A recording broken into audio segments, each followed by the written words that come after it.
జయమునిచ్చు క్రీస్తేసిన పవిత్ర రక్తము, శాంతి సమాధానము, వారి సన్నిధి సహవాసం మనందరికీ సదాకాలం తోడై ఉండుగాక. ఆమేన్.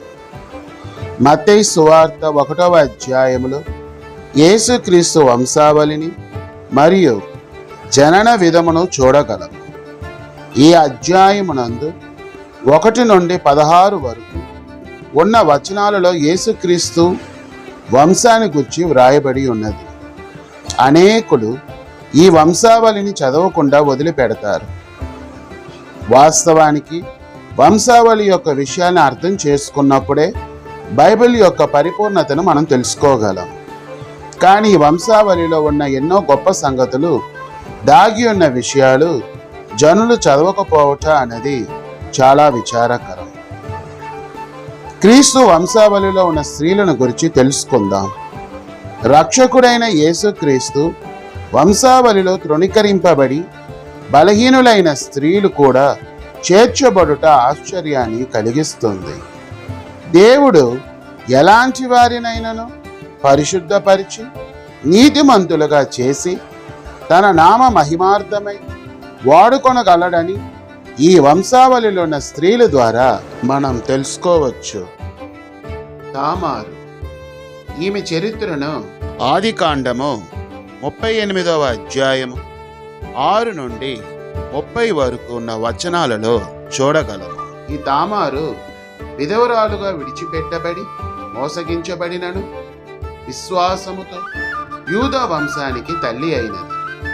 యూదా వాటిని గుర్తుపట్టి, నేను నా కుమారుడైన షేలాను ఆమెకు ఇయ్యలేదు గనుక ఆమె నాకంటే నీతిమంతురాలని చెప్పాను. ఆదికాండము 38:26.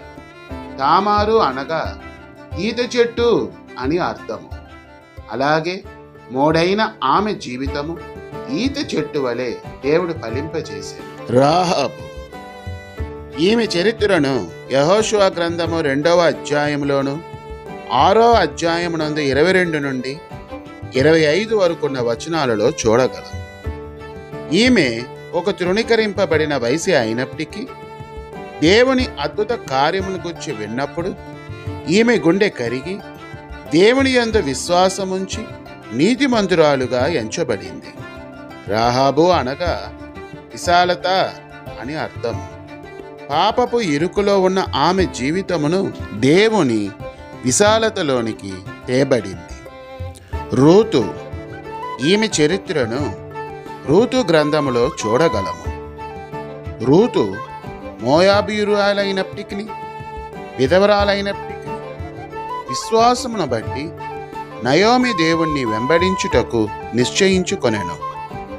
ఫలితముగా బోయాజు చేత విడిపింపబడి, దేవుని కృపలో భయపడుకుము, నీవు చెప్పినదంతయు నీకు చేసేదెను, నీవు యోగ్యురాలువని నా జనులందరూ ఎరుగుదురునని రూతు 3:11లో గమనించవచ్చు.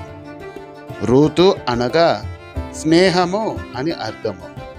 ఆమె అన్యురాలైనప్పటికీ దేవుని బిడ్డలతో స్నేహము చేసి రక్షింపబడెను.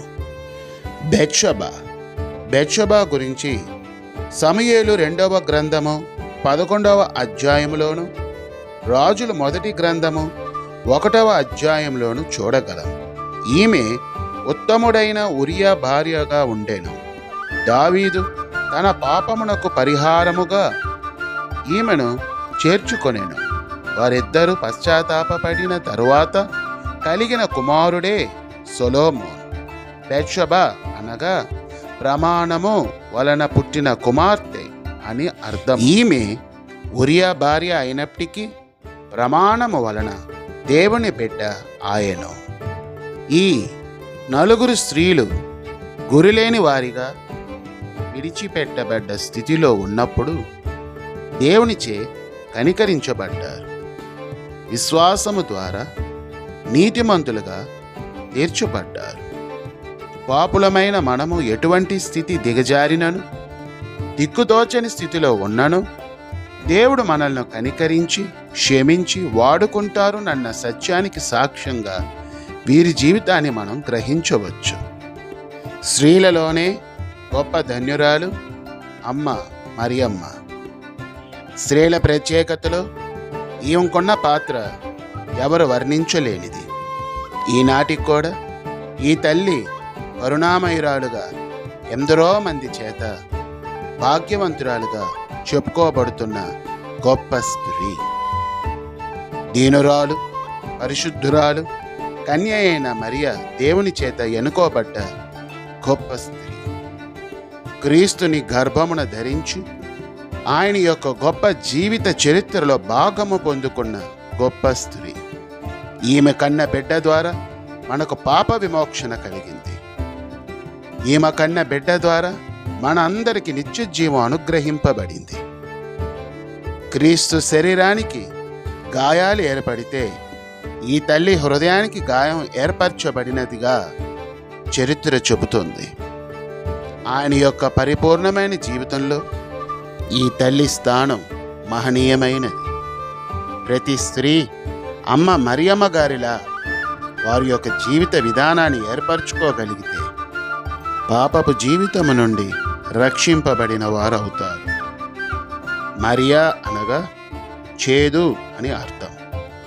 చేదైన ఆమె జీవితము క్రీస్తుకు జన్మనిచ్చుట ద్వారా మధురమాయను. పాపపు చేదుతో పరితింపించుచున్న ఆమె జీవితంలో క్రీస్తుకు స్థానమిచ్చినందువల్ల మధురమైన ఆమె జీవితము వలె మనము కూడా క్రీస్తుకు మన హృదయంలో స్థానమివ్వగలిగితే మనం పరలోక సహవాసములో నివాసమై ఉంటాము. జయమునిచ్చు క్రీస్తేసుని పవిత్ర రక్తము, శాంతి, సమాధానం ఇప్పుడు నెల్లప్పుడు మనందరికీ సదాకాలం తోడయుండుగాక. ఆమేన్.